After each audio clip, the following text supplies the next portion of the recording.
Kendati sudah dilarang pemerintah, judi masih saja marak terjadi di Flores NTT. Untuk menjaga ketertiban masyarakat, polisi selalu melakukan razia perjudian. Tapi para penjudi selalu punya cara agar mereka bisa bermain judi tanpa ketahuan polisi. Kadang mereka sengaja bertamu ke rumah teman mereka yang adalah penjudi juga. Yang hebatnya, ketika satu sudah bertamu, sesama penjudi ini satu persatu berdatangan ke tempat yang sama. Agar tidak ketahuan polisi, mereka memilih bermain dalam rumah. Suasananya diciptakan sehening mungkin sehingga para tetangga tidak tahu kalau mereka sedang berjudi. Kadang ada tetangga tahu, tapi mereka berlagak tidak tahu atau masa bodoh karena merasa tidak enak kalau ditegur. Ada yang unik dengan para penjudi di Nagekeo, Flores NTT. Mereka biasanya rajin ke tempat orang mati. Karena di tempat ini mereka bisa berjudi secara lebih bebas. Ya, mungkin karena diberi toleransi oleh polisi. Di saat ada kematian seperti ini, mereka biasanya juga berjudi di kuburan ketika mereka ambil bagian sebagai penggali kubur. Saat yang lain gali atau cor kubur, mereka ambil kesempatan itu untuk berjudi. Seperti kita ketahui, pekuburan umum di Flores biasanya agak jauh dari kampung. Karena itu, mereka bisa berjudi dengan bebas tanpa was-was ditangkap polisi. Beberapa penjudi di Nangaroro, Nagekeo, Flores, dan mungkin juga di beberapa tempat lain terbilang paling bodoh dan tidak punya otak.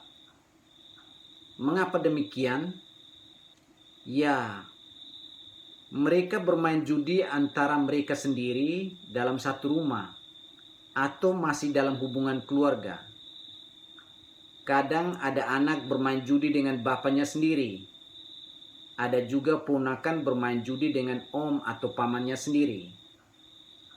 Ini penjudi paling bodoh sedunia. Masa kamu ambil untung dari bapakmu sendiri atau dari ponakan atau pamanmu sendiri? Di mana hati nuranimu, hai para penjudi? Ketika kamu untung judi dari ponakan atau pamanmu sendiri, sementara kamu tahu anak atau istri paman atau ponakanmu sendiri masih butuh uang untuk beli sayur, beli buku dan lain-lainnya. Kamu memang bodoh dan dungu. Hai para penjudi bodoh, saya kasih saran buat kalian semua yang tidak punya otak itu ya. Sebaiknya kamu pergi judi di kampung yang jauh dari kampungmu. Kalau kamu mau untung atau rugi, nuranimu kurang terguncang. Meski itu pun saya kurang setuju. Karena judi pada prinsipnya buruk. Kalau kamu sudah kelebihan uang, okelah. Tapi faktanya tidak demikian. Yang anehnya dari para penjudi ini, ketika istri minta uang beli sayur, kopi atau gula, mereka nadanya tinggi dan bilang tidak ada uang. Atau ketika anaknya minta uang untuk beli buku, mereka hardik dia dan marah-marah. Tapi ketika sesama penjudi WA atau telepon mereka selalu ada uang. Dan yang lebih bodoh lagi, ketika mereka kalah judi dan pulang ke rumah, istrinya sodorkan nasi pakai sambal saja, mereka banting itu piring dan kursi meja. Kalian memang penjudi paling bodoh dan tidak punya otak. Karena itu Pak Polisi, tolong tangkap para penjudi bodoh ini. Tapi ingat Pak Polisi, Anda jangan mau disogok ya. Kalau Anda mau, Anda tidak bedanya dengan mereka.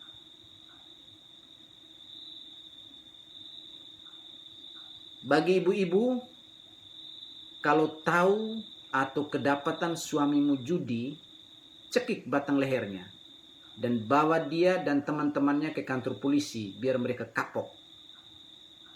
Sepertinya ibu-ibu perlu bentuk grup ibu-ibu anti suami judi.